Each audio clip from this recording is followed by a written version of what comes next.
Përshëndetje Jessica. Përshëndetje. Kur e kuptove që ngjitja në mal nuk është vetëm një shëtitje apo një sport, por është diçka më shumë për ty edhe është sporti që do doja të ndiqe në jetë?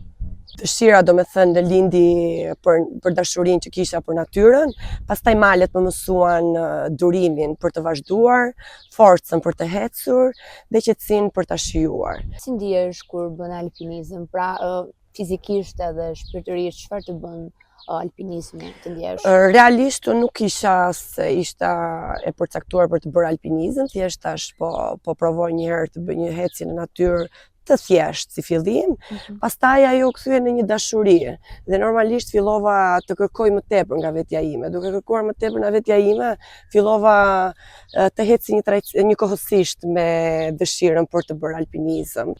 Duket sikur alpinizmi është një sport i përhapur në Shqipëri dhe është më shumë për meshkuj apo mund të bëhet nga të dyja gjinit? Mua realisht nuk më ka pëlqyer asnjëherë të bëj diferencim, sepse duhet të jetë diçka e papërcaktuar. Çdo kush e bën në mënyrën e vet, në stilin e vet, ecje në natyrë, nuk do të thotë që është diçka e paritur nga femrat apo është diçka e thjeshtë për meshkujt apo anasjellta. Në Shqipëri është përhapur diku tek në periudhën e pandemisë, ku njerëzit duke qenë se u gjenden më tepër të mbyllur, të izoluar dhe kërkonin të kishin një lidhje aty ku gjendej qetësia me natyrën. Duke qenë se u përshtatën me natyrën, kam përshtypjen që lindën edhe dëshira për të bërë alpinizëm dhe për të ecur drejt natyrës. Cilat janë aktivitetet më të rrezikshme, le të themi, ose një pikë më e lartë që ti ke arritur me alpinizmin deri më sot? Unë mendoj se nuk kur ngjitem drejt diçka se kur pretendoj për të bërë një veprim, nuk mendoj se ka vështirësi apo heci me faktin e mendimit sepse do të ketë rrezikshmërinë atë që unë do bëj. Patjetër, në çdo hap dhe këtu ku jemi kemi rrezik. Në çdo hap që njeriu hedh në jetë ka rrezikshmëri kundrejt asaj që bën, por mendoj që asnjë gjë nuk është e vështirë. Kur ngjite malin e korabit, a ishte vështirë për ty dhe si u ndjeve në atë moment?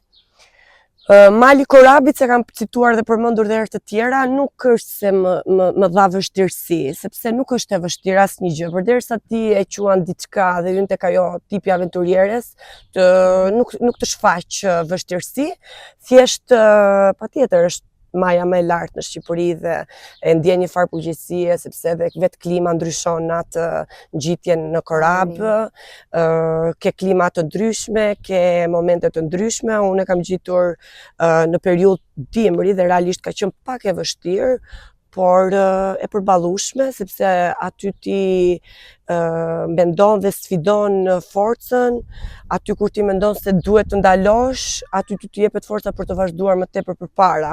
Kur mendon sa shumë ke për të bërë, thua ndaj se po ndaloj, por thua jo, unë nuk ndaloj. Unë vetëm hec, unë vetëm vazhdoj, unë doja dal, unë arri. Dhe ti kur e shef veten atje lart, është momenti më i bukur, aty ti kupton që ja ke dal dhe nuk ka vështirësi dhe nuk ka rrezikshmëri.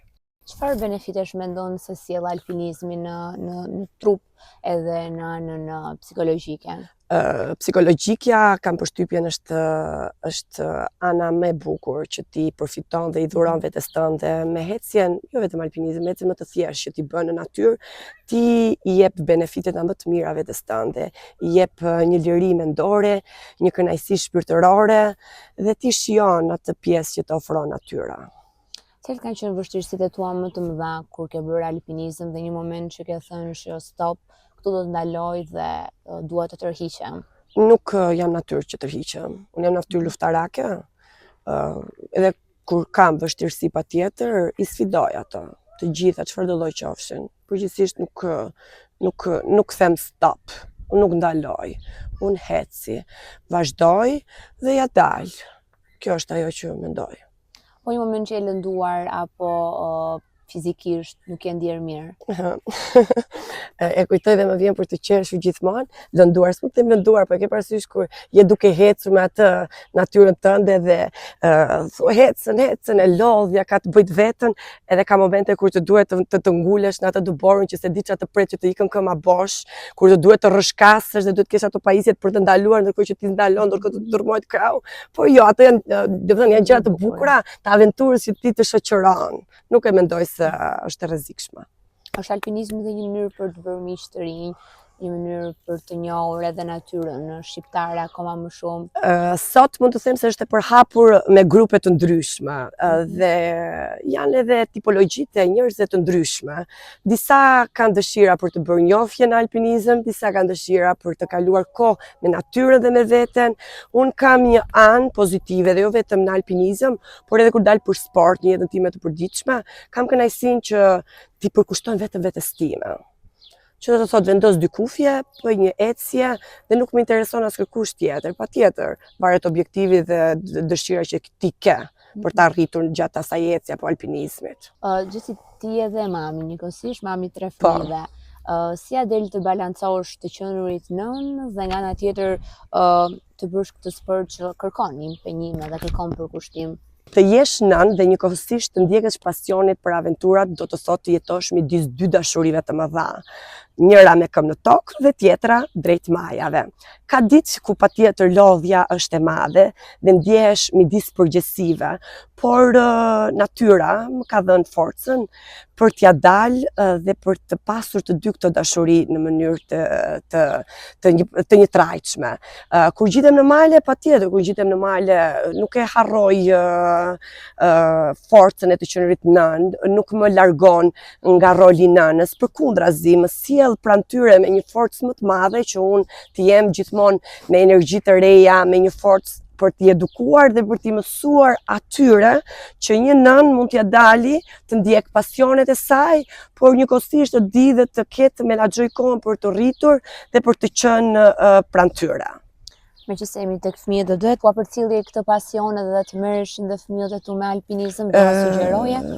Unë nuk sugjeroj, unë thjesht ata i marr me vete kur kam në një ecje të thjesht, apo pëlqen më tepër pjesën e kampingut të verës, jo më larg se të dielën. Ishim në kamping me një grup të lezetshëm nga Kosova, ku kisha të pranishëm dhe fëmijët e mi dhe normalisht i mbaj gjatë gjithë kohës me vete që të mësohen me atë pjesën e natyrës dhe janë vetë ata që kur më shohin me çantë gati më kërkojnë të jenë me mua. Ti vetë je përballur me paragjykime? Paragjykimet të ndjekin kudo dhe janë pjesë e jetës, sidomos këtu në Shqipëri. Ta përmenda ta citova edhe pak më lart që do doja shumë që të futej në kushtetutë, më kupton? Gjithsesi mendoj të jetosh dhe të shijosh vlerat e tua dhe kur mos të mohosh veten. Prandaj o gra, o femra, o nëna, o motra, o vajza, hecni drejt asaj që ju bën të ndjeni gjallë, sepse një grua që beson tek vetja, ajo nuk mund të gjisë vetëm majat e maleve në natyrë, por ajo mund të gjisë çdo maj dhe vështirësi që jeta i ofron për ta bërë dhe përsëri ja del. Dhe nëse ke një mesazh për të gjitha vajzat e reja apo gratë të cilat duan të ndjekin ëndrat edhe përballen me paragjykime të ndryshme, dhe ti vetë nëse je përballur me paragjykime dhe si ja ke dalë? Mesazhi im që do doja t'i transmetoja të gjithë femrave në lidhje me paragjykimet është mos lini askënd të shuaj dritën që keni brenda vetes tuaj. Njerëzit gjithmonë do të thonë diçka. Por jeta është shumë e shkurtër për të menduar dhe për të jetuar sipas mendimit të tjerëve. Ëndrat nuk janë gabim. Të duash më shumë nga vetja nuk është egoizëm. Një grua që ndjek pasionet e saj nuk humbet vlerën. Ajo bëhet shembull force dhe guximi për gjithë të tjerat. Rruga nuk është gjithmonë e lehtë. Do të ketë patjetër dyshime, do të ketë patjetër gjykime, do të ketë patjetër anë të mira dhe të këqija, por nuk dhëmb më shumë se sa të jetosh duke mohuar veten tënde. Prandaj, hecni drejt asaj që ju bën të ndjeni të gjalla, sepse një grua që beson në vete, ajo mund të ngjisë çdo maj, jo vetëm në natyrë, por edhe në jetë.